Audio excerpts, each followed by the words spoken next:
আপনি কি তাকে এখনও ভুলতে পারেননি? তার জন্য এখনও রাত্রে কাঁদেন, এখনও তার কথা মনে পড়ে? আসলে এটা কোনো প্রেম ভালোবাসা নয়।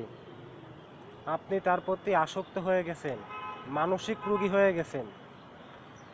আসলে মানসিক রোগী যে শুধু একটা মানুষের প্রতিই হয় এমনটা নয়। আমরা জীবনে অনেক বড় ধরনের ধোঁকা, অনেক বড় ধরনের আঘাত পেয়ে থাকি। এই আঘাত থেকে আমাদেরকে এই মানসিক রোগী হতে বাধ্য করে। দেখুন, কোনো মানুষ একটা বড় চাকরি করতো, একটা জব করতো, তার ওই জবটা হারিয়ে যাওয়ার জন্য সে অনেক বড়োভাবে কষ্ট পায়, এবং ওই কষ্ট পাওয়ার কারণে সে মানসিকভাবে অসুস্থ হয়ে পড়ে।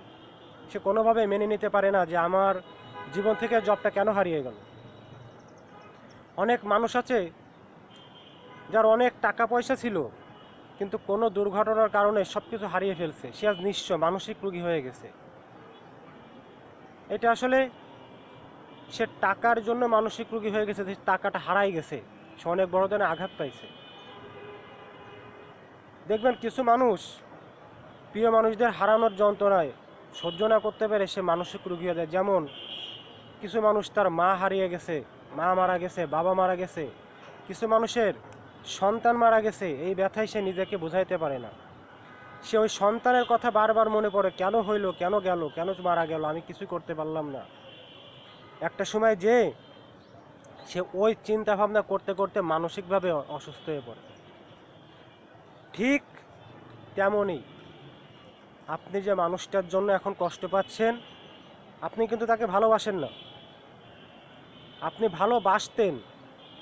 আর এখন যেটা আছে, এটা তাকে নিয়ে ভাবতে ভাবতে ভাবতে ভাবতে আপনার মাথার ভিতরে এটা বসে গেছে, এবং এ বসার কারণে আপনার মাথায় সে ছাড়া আর কেউ নেই। জাস্ট আপনি এখন তাকে নিয়েই ভাবতেছেন যে আমার প্রিয় মানুষটা আমাকে কেন ছেড়ে চলে গেল, হাই সে যদি আমার কাছে থাকতো, আমি তাকে রাখতে পারলাম না, আমি কি এতটা অপদার্থ? না ভাই, এগুলো আসলে না, এগুলো সব আসলে মনে করেন আপনার একটা ভাবনা। আপনি একটা মোহের ভিতরে আছেন, আপনি একটা গণ্ডির ভিতরে রয়ে গেছেন, যে এখান থেকে আপনি বেরোয় আসতে পারতেছেন না। আসলে এখান থেকে বেরোতে গেলে আপনাকে পরিবেশটাকে ছাড়তে হবে। ধরুন আপনি এখন ধরুন বাসার ভিতরে আছেন, এবং আপনার যখন আপনি কারো কাছ থেকে এই ধরনের আঘাত পাইছেন, তখন আপনি বাসার ভিতরে গেলে আপনি যখন আপনার এইরকম ঘরে ঢুকতেছেন, তার স্মৃতিগুলো মনে পড়তেছে। আসলে আপনি তখন ওই পরিবেশটাকে পরিবর্তন করতে হবে। আপনি এখন বাসায় আছেন, বাসাটাকে ছেড়ে দিন, ছেড়ে বাইরে কোথাও থেকে ঘুরে আসুন। যখন আপনি বাড়ি থেকে ঘুরে আসবেন, তো আপনার মনটা একটু ভালো লাগবে, নতুন মানুষের সঙ্গে পরিচিতি হবে। যখন আপনার নতুন মানুষের সঙ্গে পরিচিতি হবে, তো দেখবেন যে আপনি আস্তে আস্তে অতীতটাকে ভুলতে পারতেছেন। এরপরও আপনি ভুলতে পারতেছেন না, তাহলে আপনি ঠিক যেমন একটা মানুষকে হারিয়েছেন, ঠিক ওইরকম একটা মানুষকে আপনার জীবনের সঙ্গে সেটমিল করে নিন। দেখবেন যখন আপনি আপনার জীবনের সঙ্গে সেটমিল করে নেবেন, তো দেখবেন আপনি অতীতটাকে ভুলতে না পারলেও হয়তো সম্পূর্ণ ভোলা সম্ভব নয়, তবে আপনি ওইখানকার মোহটাকে ভুলে কিছুটা হলেও আপনি নতুনকে ধরে বাঁচতে পারবেন। আসলে আমাদের বাঙালি আমরা বেশি আবেগপ্রবণ হয়ে থাকি, এটাকে বলা হয় ইমোশনালি হয়ে থাকি। আমাদেরকে কেউ যদি একটু কষ্ট দেয়, আমরা অল্পতেই ভেঙে পড়ি। আসলে ভাই, এটা আমাদের ভুল, আমরা একটা ভুল করি ভাই। অন্য অন্য দেশের, অন্য অন্য কান্ট্রির মানুষ যারা, এরা আসলে ভালোবাসাকে এটা বিলিভ করেন। ভালোবাসা কাকে বলে? সব কিছু তো প্রয়োজনের কাছে নির্ভর করে। যে একটা নারী একটা পুরুষের কাছে আসে প্রয়োজনের জন্য, একটা পুরুষ একটা নারীর কাছে দেয় খায়সাত মেটানোর জন্য। আসলে মানুষ চাকরি করে এরকম নিজের জীবিকা অর্জনের জন্য।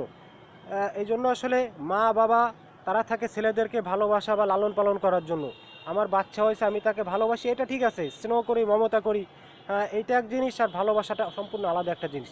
যেন ভালোবাসা যাবে ঠিক আছে, কিন্তু ওই ভালোবাসাকে আটকে ধরে আমার স্থায়ীভাবে পড়ে থাকলে হবে না। ঠিক আছে ভাই, আমার ভিডিওটা যদি আপনার ভালো লেগে থাকে, অবশ্যই লাইক কমেন্ট শেয়ার করে দেবেন এবং ফলো দিয়ে রাখবেন।